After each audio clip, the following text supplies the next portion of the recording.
സംഖ്യാപുസ്തകം 16-ാം അധ്യായം. എന്നാൽ ലേവിയുടെ മകനായ കെഹാത്തിന്റെ മകനായ ഇസ്ഹാരിന്റെ മകൻ കോരഹ്, രൂബേൻ ഗോത്രത്തിൽ ഏലിയാബിന്റെ പുത്രന്മാരായ ദാഥാൻ, അബീരാം, പേലേത്തിന്റെ മകനായ ഓൻ എന്നിവർ ഇസ്രായേൽ മക്കളിൽ സഭാപ്രധാനികളും സംഘസദസ്യന്മാരും പ്രമാണികളുമായ 250 പുരുഷന്മാരെ കൂട്ടി മോശയോട് മത്സരിച്ചു. അവർ മോശയ്ക്കും അഹരോനും വിരോധമായി കൂട്ടം കൂടി അവരോട്, മതി മതി, സഭ ഒട്ടൊഴിയാതെ എല്ലാവരും വിശുദ്ധരാകുന്നു. യഹോവ അവരുടെ മധ്യേ ഉണ്ട്. പിന്നെ നിങ്ങൾ യഹോവയുടെ സഭയ്ക്കു മീതെ നിങ്ങളെ തന്നെ ഉയർത്തുന്നത് എന്ത് എന്ന് പറഞ്ഞു. ഇത് കേട്ടപ്പോൾ മോശ കവിണ്ണു വീണു. അവൻ കോരഹിനോടും അവന്റെ എല്ലാ കൂട്ടരോടും പറഞ്ഞത്, നാളെ രാവിലെ യഹോവ തനിക്കുള്ളവർ ആരെന്നും തന്നോടടുപ്പാൻ തക്കവണ്ണം വിശുദ്ധനാരെന്നും കാണിക്കും. താൻ തിരഞ്ഞെടുക്കുന്നവനെ തന്നോട് അടുക്കുമാറാക്കും. കോരഹും അവന്റെ എല്ലാ കൂട്ടവുമായുള്ളോരെ, നിങ്ങൾ ഇത് ചെയ്യുവിൻ. ധൂപകലശം എടുത്ത് നാളെ യഹോവയുടെ സന്നിധിയിൽ അതിൽ തീയിട്ട് ധൂപവർഗമിടുവീൻ. യഹോവ തിരഞ്ഞെടുക്കുന്നവൻ തന്നെ വിശുദ്ധൻ. ലേവി പുത്രന്മാരെ, മതി മതി. പിന്നെ മോശ കോരഹിനോട് പറഞ്ഞത്, ലേവി പുത്രന്മാരെ കേൾപ്പീൻ. യഹോവയുടെ തിരുനിവാസത്തിലെ വേല ചെയ്യുവാനും സഭയുടെ ശുശ്രൂഷയ്ക്കായി അവരുടെ മുമ്പാകെ നിൽപ്പാനും ഇസ്രായേലിന്റെ ദൈവം നിങ്ങളെ തന്റെ അടുക്കൽ വരുത്തേണ്ടതിന് ഇസ്രായേൽ സഭയിൽ നിന്ന് നിങ്ങളെ വേർതിരിച്ചത് നിങ്ങൾക്ക് പോരായോ? അവൻ നിന്നെയും ലേവി പുത്രന്മാരായ നിന്റെ സകല സഹോദരന്മാരെയും തന്നോട് അടുക്കുമാറാക്കിയല്ലോ. നിങ്ങൾ പൗരോഹിത്യം കൂടെ കാംക്ഷിക്കുന്നുവോ? ഇത് ഹേതുവായിട്ട് നീയും നിന്റെ കൂട്ടക്കാരൊക്കെയും യഹോവയ്ക്ക് വിരോധമായി കൂട്ടം കൂടിയിരിക്കുന്നു. നിങ്ങൾ അഹരോന്റെ നേരെ പിറുപിറുപ്പാൻ തക്കവണ്ണം അവൻ എന്തുമാത്രമുള്ളൂ. പിന്നെ മോശ ഏലിയാബിന്റെ പുത്രന്മാരായ ദാഥാനെയും അബീരാമിനെയും വിളിപ്പാൻ ആളയച്ചു. അതിന് അവർ, ഞങ്ങൾ വരികയില്ല. മരുഭൂമിയിൽ ഞങ്ങളെ കൊല്ലുവാൻ നീ ഞങ്ങളെ പാലും തേനും ഒഴുകുന്ന ദേശത്തു നിന്ന് കൊണ്ടുവന്നിരിക്കുന്നത് പോരാഞ്ഞിട്ട് നിന്നെ തന്നെ ഞങ്ങൾക്ക് അധിപതിയും ആക്കുന്നുവോ? അത്രയുമല്ല, നീ ഞങ്ങളെ പാലും തേനും ഒഴുകുന്ന ദേശത്തേക്ക് കൊണ്ടുവരികയോ നിലങ്ങളും മുന്തിരിത്തോട്ടങ്ങളും അവകാശമായി തരികയോ ചെയ്തിട്ടില്ല. നീ ഇവരുടെ കണ്ണ് ചുഴന്നു കളയുമോ? ഞങ്ങൾ വരികയില്ല എന്നു പറഞ്ഞു. അപ്പോൾ മോശ ഏറ്റവും കോപിച്ച് അവൻ യഹോവയോട്, അവരുടെ വഴിപാട് കടാക്ഷിക്കരുതേ.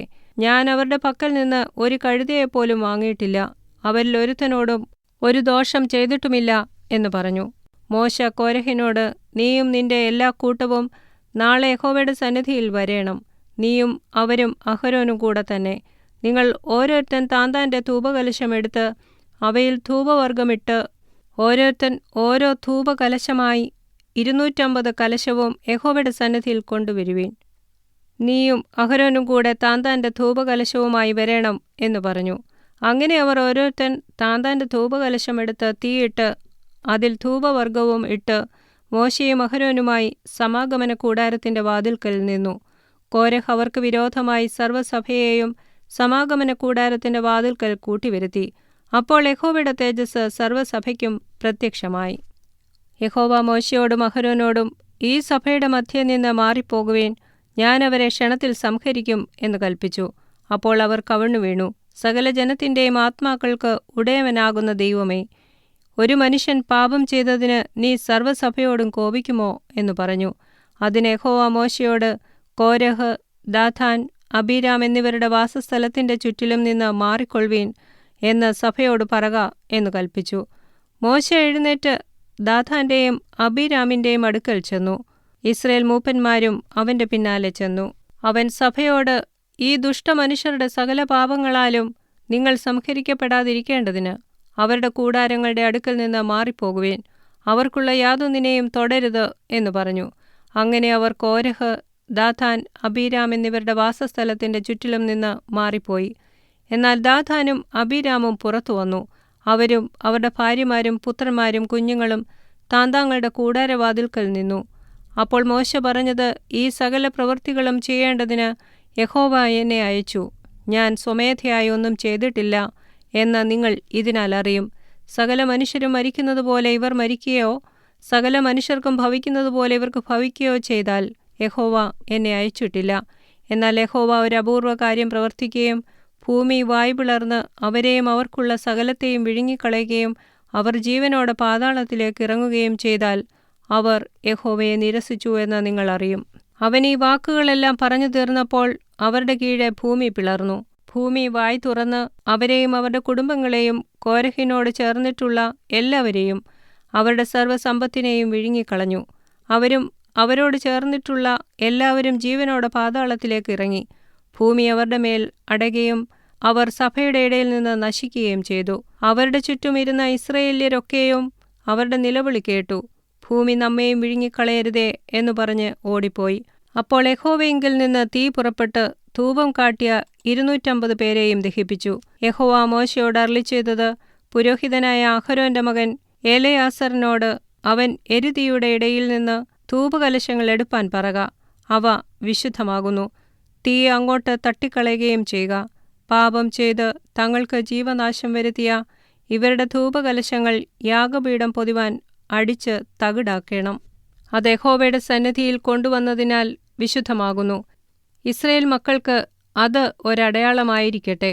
വെന്തുപോയവർ ധൂപം കാട്ടിയ താമര കലശങ്ങൾ പുരോഹിതനായ എലെയാസർ എടുത്ത് അഹരോന്റെ സന്തതിയിൽ അല്ലാത്ത യാതൊരു അന്യനും യഹോവയുടെ സന്നിധിയിൽ ധൂപം കാണിപ്പാൻ അടുക്കുകയും കോരഹിനെയും അവന്റെ കൂട്ടുകാരെയും പോലെ ആകുകയും ചെയ്യാതിരിക്കേണ്ടതിന് ഇസ്രായേൽ മക്കൾക്ക് ജ്ഞാപകമായി അവയെ യാഗപീഠം പൊതുവാൻ തകിടായി അടുപ്പിച്ചു. യഹോവ മോശെ മുഖാന്തരം കൽപ്പിച്ചതുപോലെ തന്നെ. പിറ്റേന്നാൾ ഇസ്രായേൽ മക്കളുടെ സഭയെല്ലാം മോശയ്ക്കും അഹരോനും വിരോധമായി പിറുപിറുത്തു. നിങ്ങൾ യഹോവയുടെ ജനത്തെ കൊന്നുകളഞ്ഞു എന്നു പറഞ്ഞു. ഇങ്ങനെ മോശയ്ക്കും അഹരോനും വിരോധമായി സഭ കൂടിയപ്പോൾ അവർ സമാഗമന കൂടാരത്തിന്റെ നേരെ നോക്കി.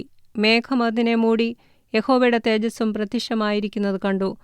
അപ്പോൾ മോശയും അഹരോനും സമാഗമന കൂടാരത്തിന്റെ മുമ്പിൽ ചെന്നു.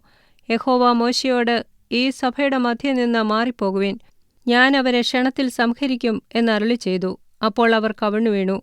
മോശ അഹരോനോട്, നീ ധൂപകലശം എടുത്ത് അതിൽ യാഗപീഠത്തിലെ തീയിട്ട് ധൂപവർഗവുമിട്ട് വേഗത്തിൽ സഭയുടെ മധ്യേ ചെന്ന് അവർക്കു വേണ്ടി പ്രായശ്ചിത്തം കഴിക്കാം. യഹോവയുടെ സന്നിധിയിൽ നിന്ന് ക്രോധം പുറപ്പെട്ട് ബാധ തുടങ്ങിയിരിക്കുന്നു എന്നു പറഞ്ഞു. മോശ കൽപ്പിച്ചതുപോലെ അഹരോൻ കലശമെടുത്ത് സഭയുടെ നടുവിലേക്ക് ഓടി. ബാധ ജനത്തിന്റെ ഇടയിൽ തുടങ്ങിയിരിക്കുന്നത് കണ്ടു. ധൂപം കാട്ടി ജനത്തിനു വേണ്ടി പ്രായശ്ചിത്തം കഴിച്ചു. മരിച്ചവർക്കും ജീവനുള്ളവർക്കും നടുവിൽ നിന്നപ്പോൾ ബാധ അടങ്ങി. കോരഹിന്റെ സംഗതിവശാൽ മരിച്ചവരെ കൂടാതെ ബാധയാൽ മരിച്ചവർ 14,700 പേരായിരുന്നു. പിന്നെ അഹരോൻ സമാഗമന കൂടാരത്തിന്റെ വാതിൽക്കൽ മോശയുടെ അടുക്കൽ മടങ്ങി വന്നു. അങ്ങനെ ബാധ നിന്നുപോയി.